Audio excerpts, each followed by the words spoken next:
Hello, freshman knights. We are going to go through SpringBoard Activity 1.4 in this video. So this is the first of many Screencastify videos that we will do together. And we're still going to go through 1.4 in our live session, but not as detailed as what you're going to have here in this video. So there are a few times where I will ask you to pause the video and go do some activities and then come back to the video. You can watch the whole thing through once if you want to and then come back to it. It's up to you. Since some of you were having some difficulty getting into SpringBoard, I'm going to start with my empty Chrome web browser screen. So basically, here's where you are. You're at the Chrome window. And the easiest way is to create a bookmark. Just click on the little star and put a bookmark so that you can always get to it really simple and easily.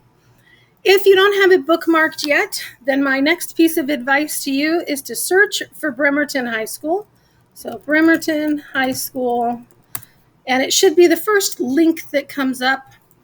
Go to the high school website, and then what you're looking for is the blue bar that says About Us Departments, and go on over till you see Staff Sites, click on that, and then look for your teacher, me, Laura Callender, right here on the left, click on that.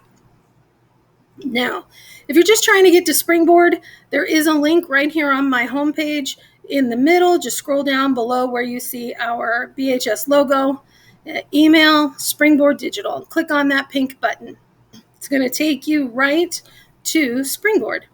So you're going to log in with Clever, and then it may also ask you to log in with Google. So make sure you're in your school account so that it recognizes you.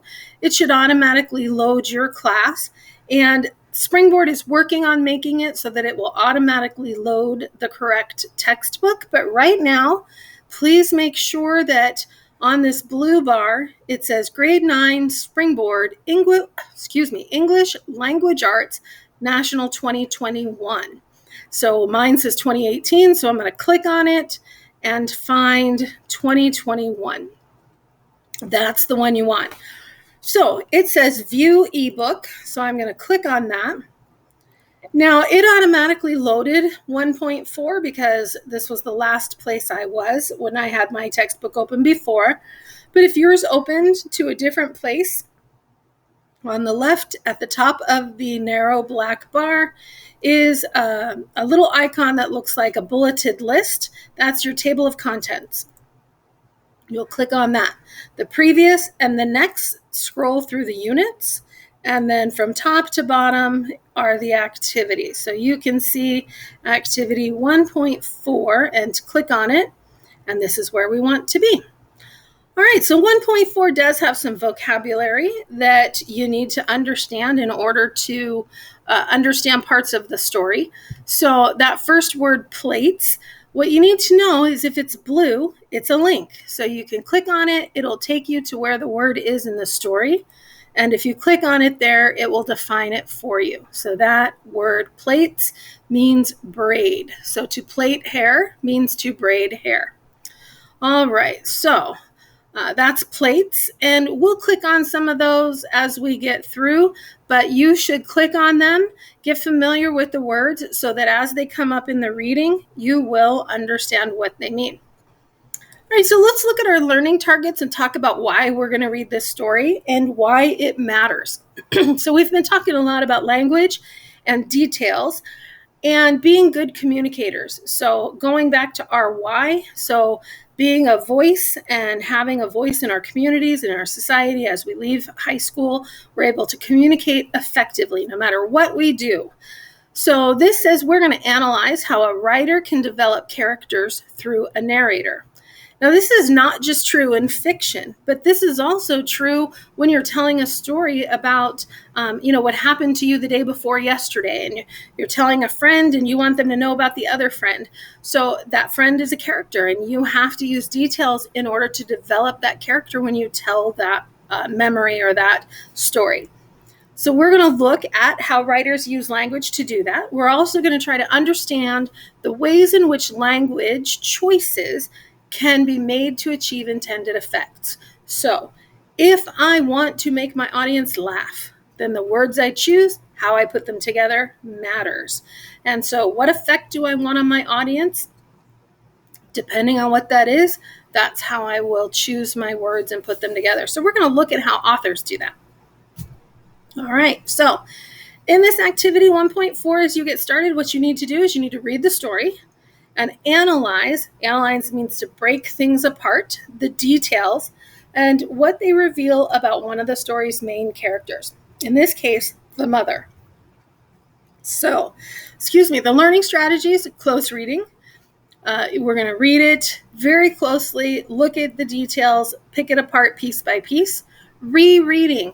So you should have already read the story once. It was on the agenda for Friday of last week just to read the story. So you should be doing a rereading. Now, rereading sometimes means from beginning to end, reading it a second time, the whole thing. Sometimes it means rereading sections so that you can understand one part better. We're also going to do some skimming and scanning where we don't read every word, but we're looking for particular items. So we scan and skim.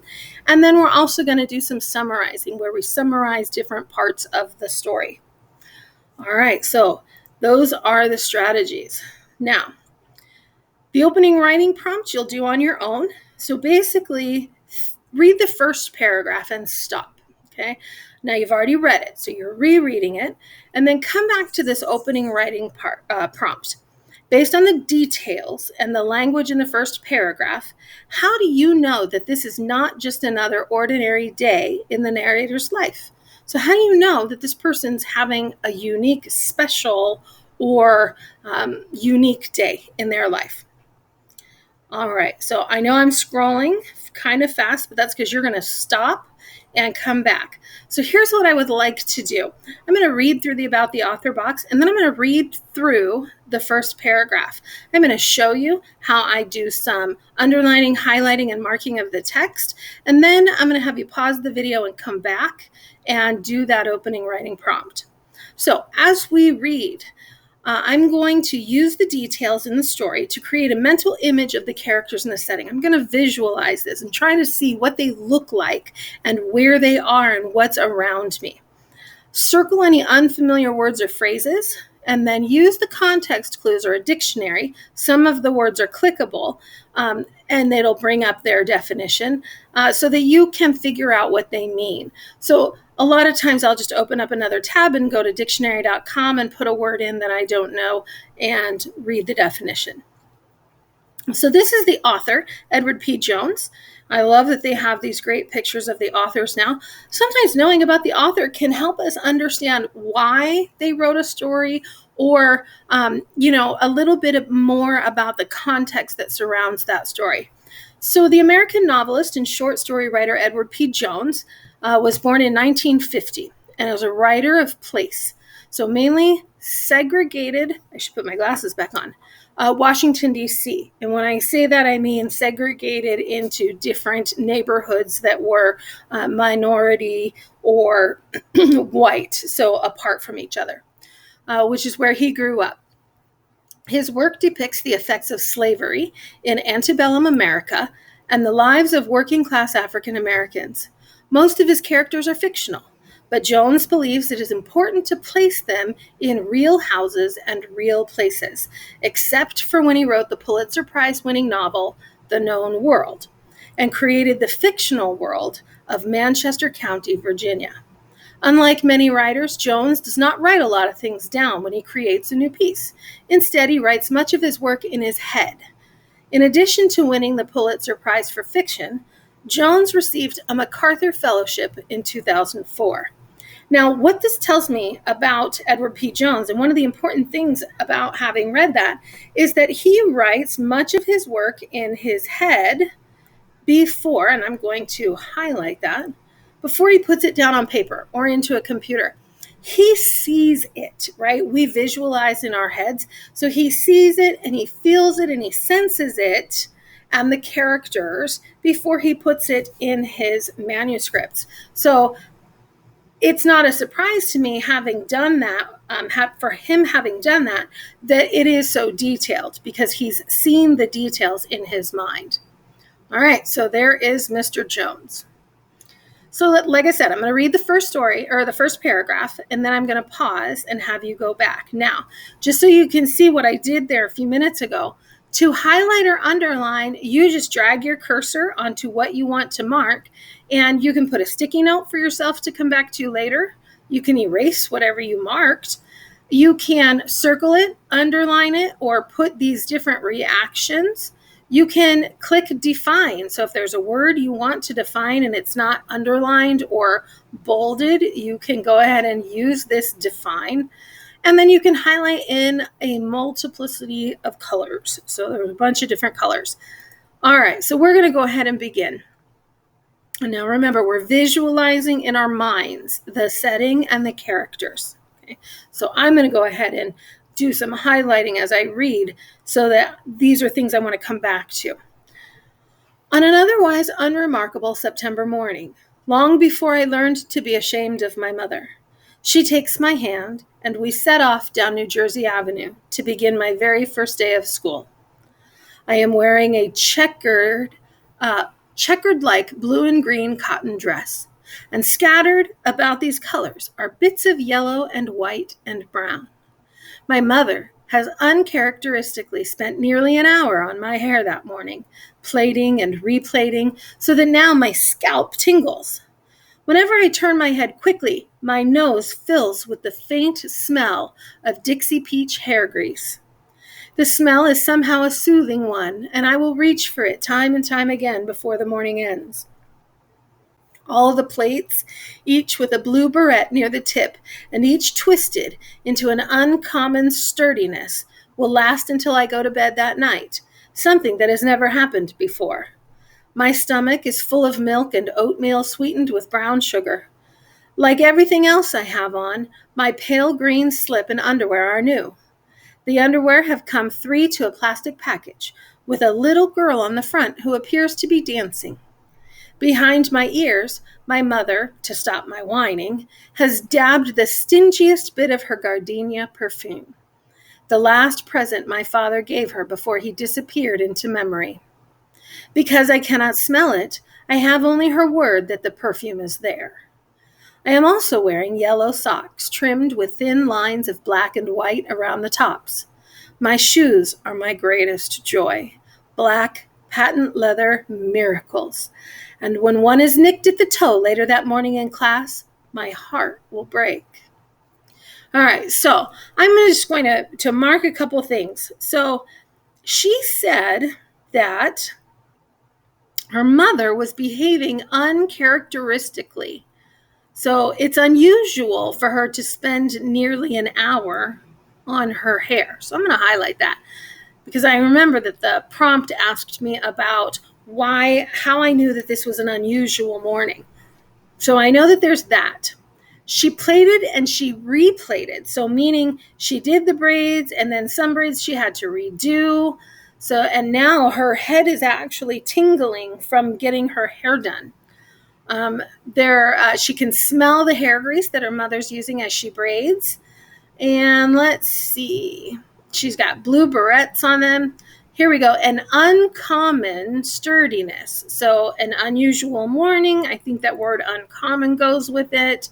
And that having her braids last all day like that has never happened before. So there's another indication that this is new or unusual.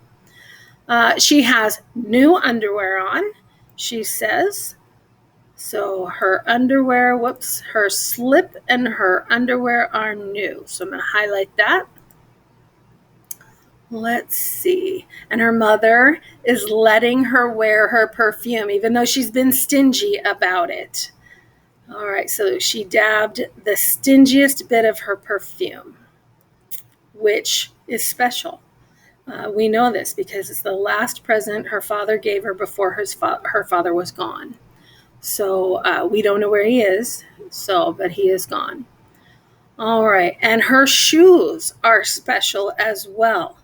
So her shoes They don't have any marks or scuffs on them. I know this because she nicks one later that morning and it breaks her heart. So she's got these perfect little miracle shoes and then she nicks them. All right, so what I want you to do is I want you to pause for a moment. I want you to go back up here, and I would like you to click on this A and type your writing response into that box. Remember, after you type, to click Save and respond to the prompt based on the details and the language in the first paragraph. How do you know that this is not just another ordinary day in the narrator's life? All right, so go ahead and pause and then come on back. All right, so welcome back. You should have done the writing prompt, and we will talk about some of those in our live class. So, I'm not going to read the entire story. You have read it already. What I am going to do is scroll down and look at some of the activity. So, underneath the story, it asks you to make some observations. Just in general, from any part of the story, what are some of the telling details that stand out to you? Some of the things that she observes in the interaction between her mother and some of the school people, the interactions between she and her mother. Then what are your initial observations about the mother? What do you think about her? What are the things she's doing and saying, and how does she do them, and what do you observe? All right, so once you've got a few things in there, we're going to go down to the working from the text. And so let's take a look at this. Skim the story and underline all the instances where the narrator uses the words, "This is my mother." Now, one of the choice activities you have on your choice board is to do a "This is my mother" Flipgrid. I have a sample in there about my father. I might go back and redo it. I'm not so sure, but we'll see. So, skim the story, underline all the instances when the narrator uses the words, "This is my mother," to announce definitive moments that capture the essence of her mom. List the quotes in the following table and create a simple sentence for each quote by choosing an adjective to describe the narrator's mother. So let's go ahead and get started. So we're going to scroll back up, and I'm going to start by skimming this second paragraph. And I'm looking for the words, "This is my mother." All right. And if you see some, here we go, right here. "This is my mother." And here is the quote. Okay. So "this is my mother." I'm going to underline it. When I say the word, in fun to one of my sisters, my mother slaps me across the mouth, and the word is lost for years and years. Maybe you can recall a time in your life where you said a word and your parents reacted. So I'm going to see if I can actually copy this. I'm not sure it'll let me.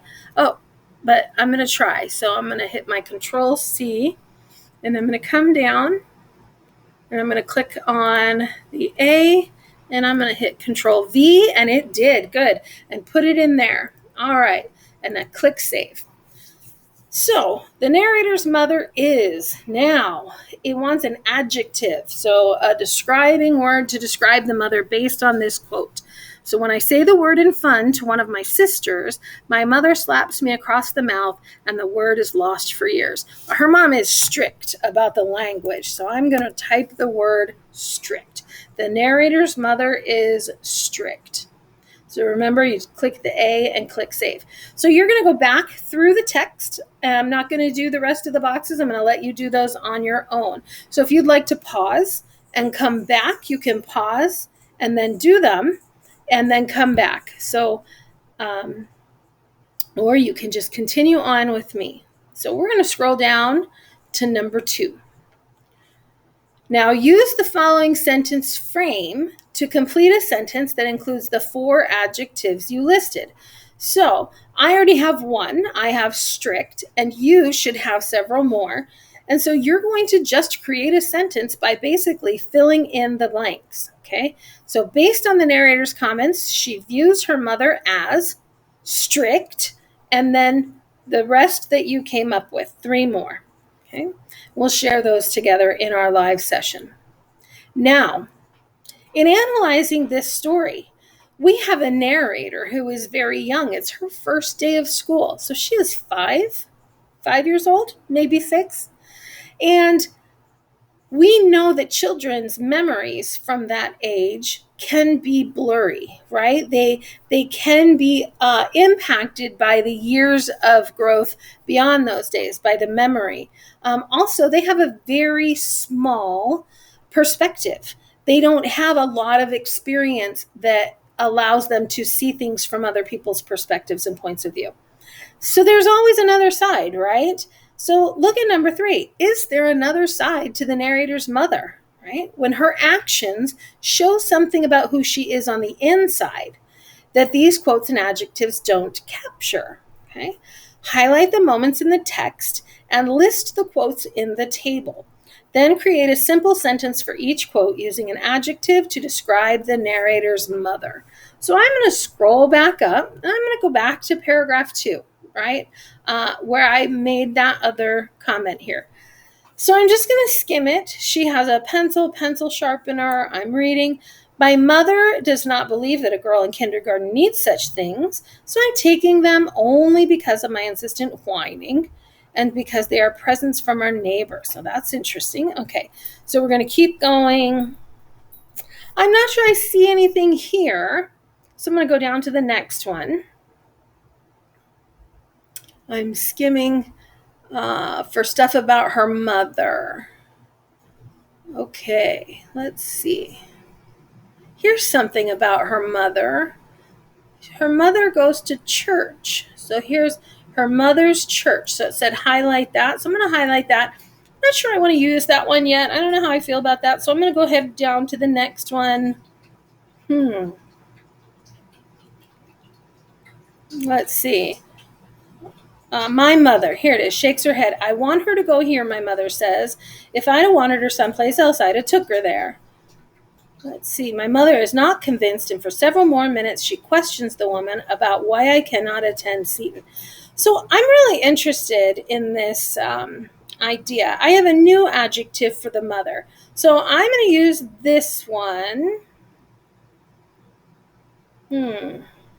So she doesn't live in the area of this school. So it's not that they have anything against her. She just doesn't live in the right area. And you guys know, because you come to Bremerton, you can't go to school outside the boundaries of where you live. And so that's what it's all about. Okay, so I'm going to put that quote in here. So I highlighted it and I'm doing a copy paste here and save. Now, what do I think? I'm just looking at this. My mother is not convinced, and for several more minutes, she questions the woman about why I cannot attend Seton. I think that her mother is very persistent. I don't think it's a bad thing. I think her mother cares about her and wants her to go to this school. And so she's persistent. She's being persistent because she cares. So what I want you to do, and you can pause and do it now, or you can continue on with me, is complete the chart. So come up with more. All right. So once you have finished that, welcome back. If you paused, we're going to go through the language and the writer's craft. So talking about subordinating conjunctions and complex sentences. Now, this is just a quick grammar activity. Complex sentences join an independent clause and a dependent clause and show a particular kind of relationship. Beginning sentences with certain subordinating conjunctions, so words like although, even though, and while, will signal to readers that there will be contrasting or contradictory information coming up later in the sentence. Okay, so you're going to say two things that don't go together. And so you're starting with a word that's going to explain that. Okay, and then there are always commas in between. So subordinating conjunctions that signal a contrast are things like although, even though, whereas, though, even if, while. So here's an example. Even though the narrator is young, and that's where a comma goes after the first piece of information, then we're going to get the contrasting information. Even though, our subordinating conjunction, the narrator is young, the first factual piece of information, comma, She is wise beyond her years. All right. So normally we don't think of wisdom with small children. As I just said, they have, very narrow perspectives. So we don't think of them as wise. So, but this one is giving me contrasting information. Even though she's young, the contrasting information is that she's actually wise beyond her years. All right, so practice here. Read the following pairs of sentences and determine which subordinating conjunction could be used to combine each pair. Rewrite each pair as a single complex sentence. So let's do one of these together. Let's do the first one, and then you can do the second one on your own. So we have two statements that are going to contradict each other. So we need to start with a subordinating conjunction. So I'm going to read, the woman is stubborn. She is. But she's also loving. The woman is loving. So I'm just going to start with although. And I'm going to say it out loud and see if it works. And if it does, then I'm going to type it in. Although the woman is stubborn, that's where my comma would go, the woman is loving. That does work. I'm going to try another one. Even though the woman is stubborn, the woman is loving. So I am seeing that these all work in different ways. So I'm going to go with the first one.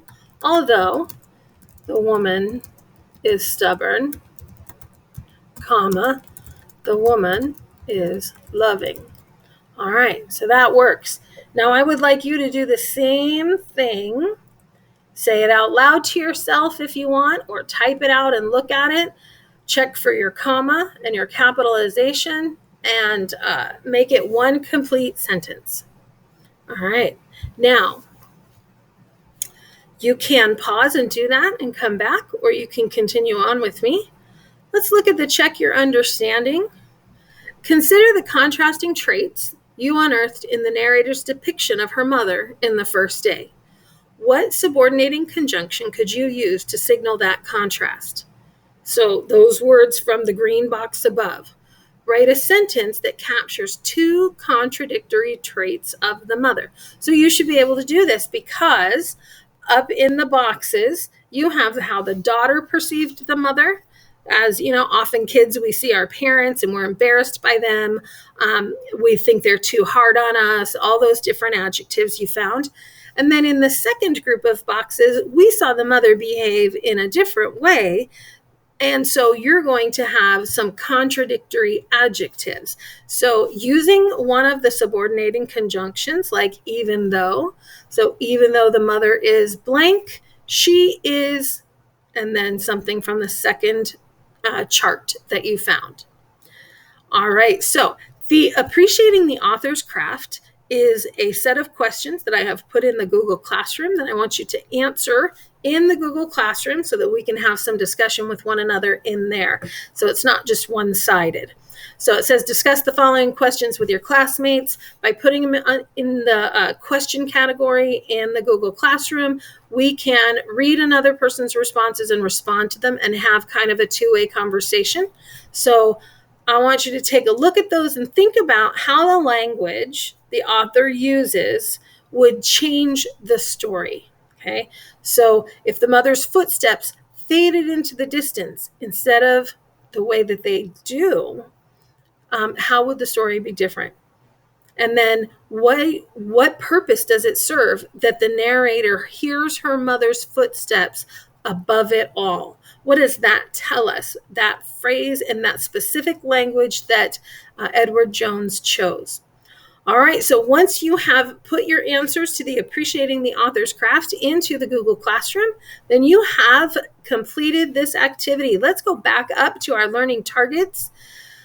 So we have taken a look at how the writer developed the mother's character through the eyes of the daughter, who is the narrator. So the narrator tells the story, and we get to see how the narrator feels about the daughter. We also look at it from the outside through the mother's actions with our own perspective as older people, and we have perspective beyond what the young girl has. We also have taken a look at some of the specific choices that he made and their intended effect. So by using certain words together and certain contrasting images side by side in the paragraphs, we have seen how he chooses to put his words together in order to show us how this character is not so simple, but is complex. And that's the effect he wanted to achieve, was to help us understand the complexity of this character.